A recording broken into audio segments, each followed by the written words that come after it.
What's up, y'all? Another Bible study, Bible reading, Mark 3. He entered again into a synagogue, and a man was there whose hand was withered. They were watching him to see if he would heal them on the Sabbath, so that they might accuse him. He said to the man with the withered hand, "Get up and come forward." And he said to them, "Is it lawful to do good or do harm on the Sabbath, to save a life or to kill?" But they kept silent.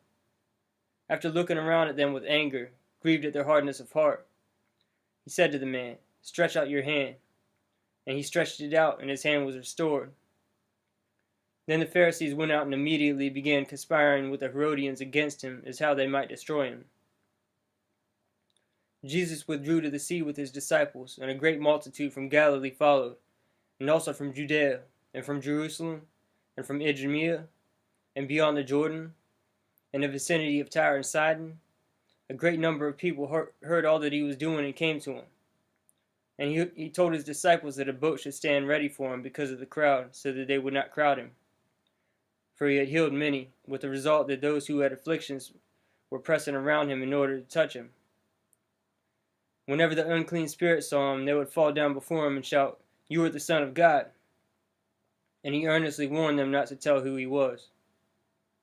And he went up on a mountain and summoned those who he himself wanted, and they came to him.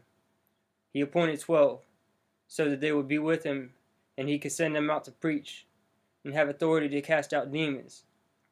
And he appointed the 12, Simon, who he gave the name Peter, and James the son of Zebedee, and John the brother of James. To them he gave the name Boanerges, which means sons of thunder, and Andrew, and Philip, and Bartholomew, and Matthew, and Thomas, and James the son of Alphaeus, and Thaddeus, who is Jude, and Simon the Zealot, and Judas Iscariot, who betrayed him. And he came home, and the crowds gathered again, to such an extent that he couldn't even eat a meal. When his own people heard of this, they went out to take custody of him, for they were saying, "He has lost his senses." The scribes who came down from Jerusalem were saying, "He is possessed by Beelzebul, and he cast out demons by the ruler of the demons." And he called them to himself and began speaking to them in parables. "How can Satan cast out Satan? If a kingdom is divided against itself, that kingdom cannot stand. If a house is divided against itself, that house cannot stand.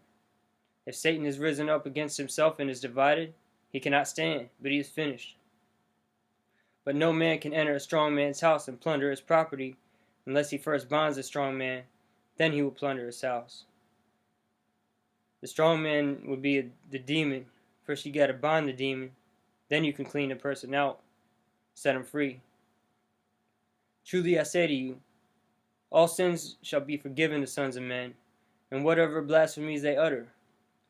But whoever blasphemes against the Holy Spirit never has forgiveness, but is guilty of an eternal sin," because they were saying, "He has an unclean spirit." So if you really see the workings of God, you really have the Holy Spirit, and see the workings of the Spirit in your life, see the workings of God in your life, and you still reject it, you still reject God and still live in sin intentionally, there's no forgiveness. Then his mother and his brothers arrived, and standing outside sent a word to him and called him. The crowd was sitting around him, and they said to him, "Behold, your mother and your brothers are outside looking for you." Answering them, he said, "Who are my mother and my brothers?" Looking about at those who were sitting around him, he said, "Behold, my mother and my brothers. For whoever does the will of God, he is my brother and sister and mother." It's the end of chapter 3. God bless you guys.